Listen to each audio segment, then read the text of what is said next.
Hello बच्चों, good morning. आज हम पहला अध्याय व्याकरण का भाषा और व्याकरण के बारे में आपको बताएंगे, जिसे आपको पढ़ना है, याद करना है और एक कॉपी पर नोटबुक पर लिखना है। भाषा यानी लैंग्वेज।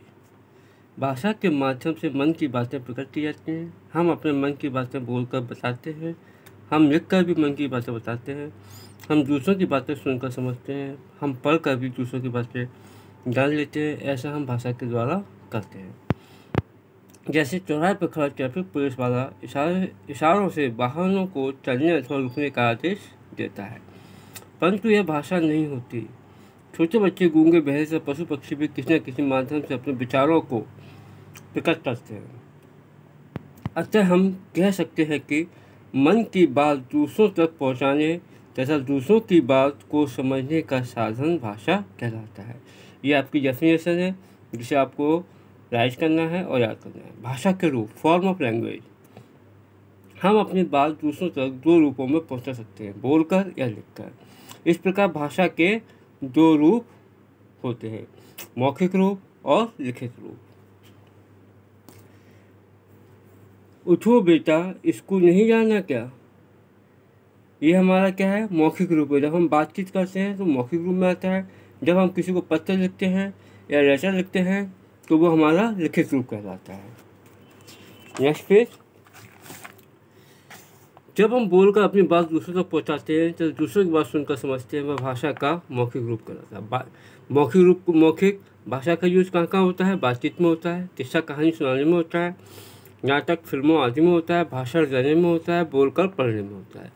जब हम किसी भी लिखित रूप द्वारा अपने विचार दूसरों तक पहुंचाते हैं तथा दूसरा उसे पढ़कर उसका अर्थ समझता है तो वह भाषा का लिखित रूप कहलाता है। लिखित भाषा का प्रयोग हम करते हैं कविता, कहानी, पत्र आदि लिखने में, समाचार, सूचना, आदेश आदि के लिए, परीक्षा में प्रश्नों के उत्तर लिखने में, गृह कार्य पूरा करने में। आपको भाषा की परिभाषा लिखना है तथा भाषा के रूप यानी मौखिक रूप और लिखित रूप और दो एग्जाम्पल लिखना है। लिपि। जब हम कुछ बोलते हैं तो मुंह से कुछ ध्वनियाँ निकलते हैं। इन ध्वनियों को लिखने के लिए कुछ विशेष चिन्ह निर्धारित हैं। इन चिन्हों को ही लिपि कहते हैं। प्रत्येक भाषा की अपनी लिपि होती है। इनमें से कुछ प्रमुख भाषाओं की लिपियाँ हैं। हिंदी भाषा है, इसकी लिपि देवनागरी है। अंग्रेजी भाषा की लिपि रोमन है। तमिल की तमिल है। गुजराती की गुजराती है। पंजाबी भाषा की लिपि गुरुमुखी है। कश्मीरी भाषा की शारजा है। मराठी की देवनागरी है। तेलुगु की तेलुगु है। अब इसी प्रकार व्याकरण। व्याकरण किसे कहते हैं? भाषा संबंधी नियमों का ज्ञान कराने वाले शास्त्र को व्याकरण कहा जाता है। यह भाषा को अशुद्ध होने से बचाता है। व्याकरण वह शास्त्र है जो भाषा को शुद्ध रूप में बोलने और लिखने के नियम बताता है। दीपक खाना खाती है, भाई मेरा आया है, ये दोनों वाक्य अशुद्ध हैं। शुद्ध वाक्य होंगे दीपक खाना खाता है, मेरा भाई आया है।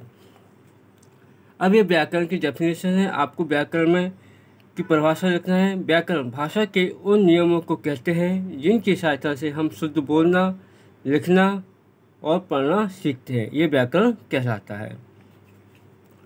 व्याकरण के रूप, फॉर्म ऑफ ग्रामर।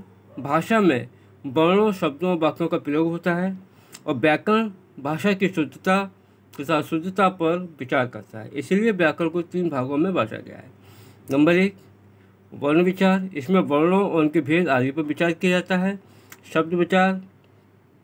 इसमें शब्द, उसके अनेकानेक भेद तथा उत्पत्ति आदि पर विचार किया जाता है। वाक्य विचार। इसमें वाक्य, उसके भेद तथा रचना आदि पर विचार किया जाता है। अब मुख्य बिंदु क्या है? Main points. मन की बात दूसरों तक पहुंचाने से दूसरों की बात को समझने का साधन भाषा कहलाता है। भाषा के 2 रूप होते हैं, मौखिक रूप, लिखित रूप। भाषा के लिखित रूप को लिपि कहते हैं। हिंदी भाषा देवनागरी लिपि में लिखी जाती है। Thank you. ये चैप्टर आपका फिनिश हुआ। अब इसको आपको लिखना है या हम लिखकर आपको कल फोटो भेजेंगे। Thank you.